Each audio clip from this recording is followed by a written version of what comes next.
नमस्कार, हमारा नाम है समरीन और आपने देखना शुरू कर दिया है लाइव सिटीज। देखिए, बिहार का शिक्षा विभाग लगातार चर्चा में बना रहता है और लगातार आपको लाइव सिटीज इससे जुड़ी बड़ी जानकारियां भी देता ही रहता है। और इस वीडियो में एक बार फिर से हम आपको महत्वपूर्ण जानकारी देने जा रहे हैं। साथ ही साथ हम आपको ये भी बताएंगे कि शिक्षा विभाग ने बड़ा कदम उठाया है। वो कदम क्या है, इस पर भी चर्चा होगी। तो आइए फिर इन तमाम मुद्दों पर एक बार फिर से सीधी बातचीत करते हैं सीनियर जर्नलिस्ट अरुण पांडे जी से। सबसे पहले बहुत शुक्रिया। धन्यवाद आपको भी जी अरुण जी, सबसे पहले बिना देरी के हम आपसे जानना चाहेंगे कि वो महत्वपूर्ण जानकारी कौन सी है जो शिक्षा विभाग से जुड़ी हुई है और जिसको हमारे व्यूअर्स को जानना बेहद जरूरी है। देखिए, शिक्षा विभाग बिहार सरकार के 41-42 विभागों में सबसे बड़ा विभाग है, सबसे अधिक मैन पावर वाला विभाग है जी। हाँ, जहाँ 6 लाख कर्मचारी मैंने शिक्षक हैं, कर्मचारी की गिनती करें कोई 7 लाख 8 लाख परिवार मैन पावर वाला विभाग है, जिसका 60,000 61,000 का बजट है, 76,000 स्कूल है। अब प्राथमिक, माध्यमिक और हायर एजुकेशन जिसको कहते हैं, इंटर से लेके कॉलेज तक सबका विद्यालय संचालन, शिक्षा में विस्तार करना, गुणवत्तापूर्ण शिक्षा देना, ये एक बड़ी चुनौती है। इसको लेकर पूरे पिछले 2 दशक में बिहार में जो शिक्षा की बदहाली रही है, वो सचमुच रोने ही लायक रही है। और जो कभी हम लोग गौरव करते थे, यहाँ हम नालंदा विश्वविद्यालय, विक्रमशिला विश्वविद्यालय, अतीत तो हमारा बहुत गौरवशाली रहा है, लेकिन बीते वर्षों में लगातार कोई एक शासन की बात नहीं, वो कांग्रेस शासन की बात करें तब से गिरावट शुरू हुई और आते-आते आज तो इधर पिछले 1 दशक में कुछ सुधार के उपाय हुए।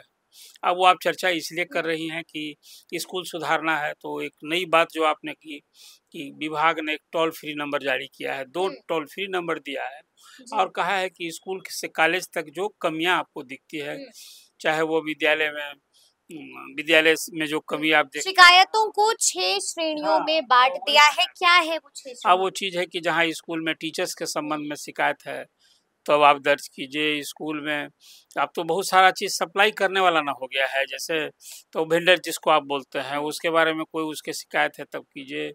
कॉलेज में कोई शिकायत है तो इस तरह से उन्हीं शिकायतों को मतलब स्कूल से कॉलेज तक 6 कैटेगरी में करके और बताया है कि कोई कोना हमको जहीं कहीं कमी दिखती है, इस पर दीजिए और विभाग जो है उसको मॉनिटर करेगा, उस पर एक्शन करेगा।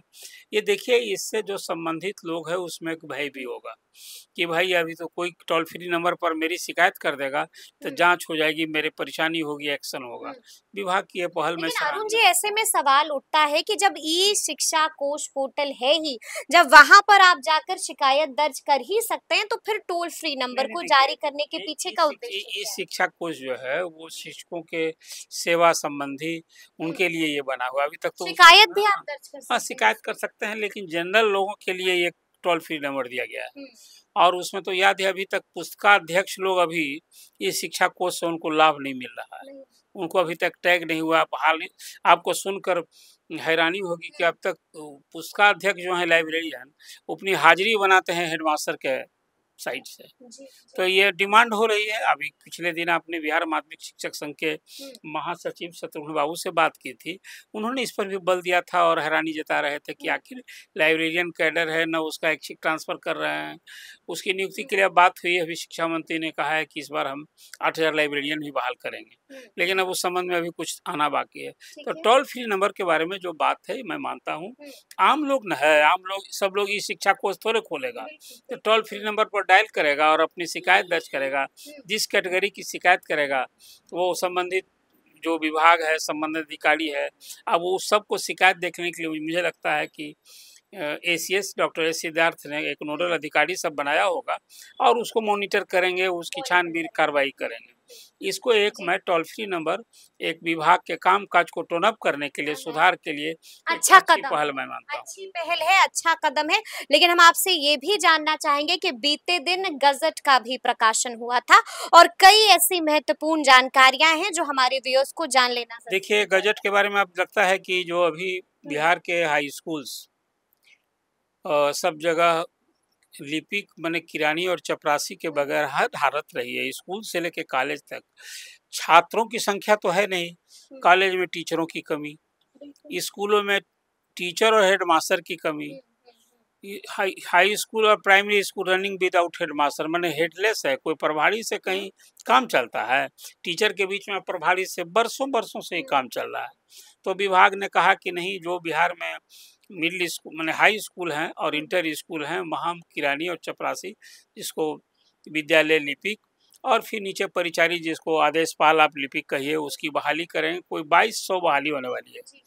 और उसमें कहा है कि पहले भी था कि जो चपरासी हैं, परिचारी हैं, उसमें हम प्रमोशन देंगे उनको, और लिपिक के 15% पोस्ट प्रमोशन से भरे जाएंगे और 85% सब डायरेक्ट होगा। मैट्रिक पास, चाहे फोकानिया हो या संस्कृत में मध्यमा हो, मतलब मैट्रिक स्तर की जो किसी ने डिग्री ले रखी हो, आयोग द्वारा नियुक्ति होगी।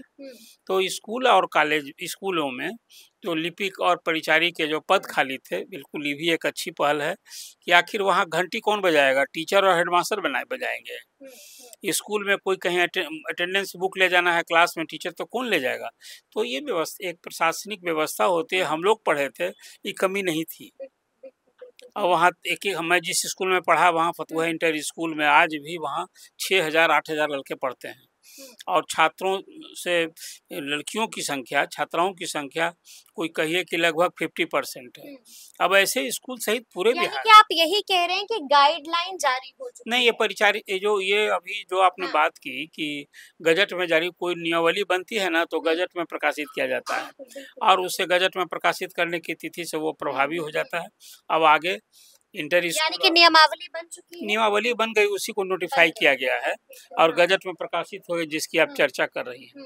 तो अब निकट भविष्य में आयोग द्वारा नियुक्ति की प्रक्रिया शुरू होगी, और जो 2.5 लाख नियुक्ति चुनाव के पहले नीतीश कुमार ने ठान रखी है कि हम करेंगे, उस शिक्षा विभाग में ये किरानी और चपरासी, मतलब जिसको कहते हैं विद्यालय सहायक, और परिचारी की भी नियुक्ति 2200 होगी। ये एक नया मार्ग प्रशस्त किया है, यानी कि शिक्षा विभाग ने गुड न्यूज दी है। हाँ, बिल्कुल गुड न्यूज है। अब रही बात की कुछ और भी जानकारी योग्य बातें हैं। एक जो आप हमेशा चर्चा कर रही हैं, ट्रांसफर का दर्द अभी भी वो दूर होने से रहा, रोज आ रहा है। क्या आप यही कह रहे हैं कि अब तक उसकी दवा नहीं मिली? नहीं, कहाँ दवा, दर्द दे दिया गया है। दवा की बात कहाँ होगी? अब तो दवा कर दिया गया है, वो भी सब अंधेर में छोड़ दिया गया है। देखिए, जिसका ट्रांसफर हो गया है, जिसका जिला ट्रांसफर है, करना चाहिए। गुहार चित्कार लगा रहे हैं शिक्षक कि भाई मेरा जिला ट्रांसफर हो गया, स्कूल तो दीजिए। जिसका स्कूल भी हो गया है, उसमें जो की कठिनाई है, तो उसको दूर कीजिए। उसके तो पहले ही विभाग ने कहा कि भाई आपने गृहांश अपना दर्ज कीजिए, लेकिन उसमें भी शिकायत है कि कोई खुलता नहीं है, कहाँ कब उसकी कैसे दर्ज करें? हाँ, तो सब कुछ तो अब जिला पर छोड़ दिया गया है। हेडमास्टर और हेड टीचर की नियुक्ति होनी है। कल मैंने देखा कि विभाग ने जो 6000 हेडमास्टर की नियुक्ति होनी है, उसका प्रमंडल और उनका कैडर होता है, तो प्रमंडल और जिला इस हिसाब से अलॉट कर दिया गया है, और सभी से 5-5 प्रखंड का ऑप्शन मांगा गया है। तो ये भी इसी सप्ताह में सबको ये ऑप्शन दे देना है। मतलब जुलाई में हर हाल में 6000 हेडमास्टर की पोस्टिंग हो जाएगी। और हेड टीचर के बारे में उसी तरह से सबों से 35000 जो टीचर हैं उनके लिए, तो सबको, जिसको कहिए कि मेरिट कम चॉइस, तो चॉइस तो गौन हो गया, और मेरिट के आधार पर किया है। त्राही मची हुई है उसमें, और जो पहले भी आपने चर्चा की है, सबकी चित्कार और रुलैया आपने दिखाई है, उनकी समस्या सबको वो 3-3 प्रखंड उनको मांगा गया है। ये तो हेडमास्टर और टीचर, मुझे लगता है कि चुनाव के पहले जो शिक्षा में एक सुधार कहिए, गुणवत्तापूर्ण शिक्षा तो पढ़ाई से न होगी, लेकिन हेडमास्टर और टीचर जो बरसों से खाली थे, वो मुझे लगता है कि जुलाई महीने में वो पोस्टिंग हो जाएगी। ये हम लोग को उम्मीद करनी चाहिए। जो बात शिक्षा मंत्री सुनील कुमार ने कही थी कि 10 अगस्त तक जितने लंबित पड़े, हाँ, कल आपने इसकी भी चर्चा की थी। अभी तक जो जोड़ी खोज करके और ट्रांसफर, म्यूचुअल ट्रांसफर, हाँ, मैं उसको जानकर थोड़ा ठेठ में, गांव गंवे के आदमी ना हम हैं, तो आप म्यूचुअल ट्रांसफर कहते हैं, हम उसको कहते हैं कि स्वयं ट्रांसफर तय कीजिए। तो अभी लोग जोड़ी खोज रहे हैं, और गाइडलाइन अभी आना बाकी है। गाइडलाइन आना बाकी है, लेकिन आप कह रहे हैं कि गाइडलाइन आएगी। हाँ, निश्चित आएगी। एससीएस ने कहा है। उसमें एक अभी मास्टर क्वेश्चन लाख टके का सवाल है। मैं देख रहा हूँ कि कोई पूर्णिया से लिख रहा है कि मैं पूर्णिया में हूँ, मैं चाहता हूँ मोतिहारी आना, तो जोड़ी मिल जाए। अभी विभाग जो अभी विंडो खोला है, जिले के अंदर के लिए खोला है कि खुद भी वो अंतर जिला भी ट्रांसफर करेंगे। शिक्षक को कौन सी, इसीलिए मैं बार बार कहता हूँ कि विभाग किस काम के लिए है। बिल्कुल, बिल्कुल। जब शिक्षक ही इंटर डिस्ट्रिक्ट ट्रांसफर करेगा, शिक्षक ही विद इन डिस्ट्रिक्ट ट्रांसफर करेगा, तो फिर विभाग क्या करेगा? लेकिन एक अंतिम सवाल है मेरा आपसे अरुण जी, पटना में आज फिर से एक बार बड़ा आंदोलन होने जा रहा है और ये बड़ा आंदोलन बीपीएससी टीआरई 3.0 वाले अभ्यर्थी करने जा रहे हैं। आपको क्या लगता है उनकी मांगे जायज है? देखिए, उनकी मांग पूरी तरह जायज है। सप्लीमेंट्री रिजल्ट हाँ, देखिए बात हुआ क्या ना कि जो टीआर 3 में विज्ञापन निकला, उसमें एक पोस्ट के लिए 2 पोस्ट के लिए एक टीचर कोई क्वालिफाई कर गया, तो कोई एक ही जगह ना ज्वाइन करेगा। तो जो दूसरी जगह है वही मांग रहा है कि भाई वो टर्न अप नहीं हुआ तो नेक्स्ट जो उसके है आपके मेरिट लिस्ट पर उसको अवसर दीजिए।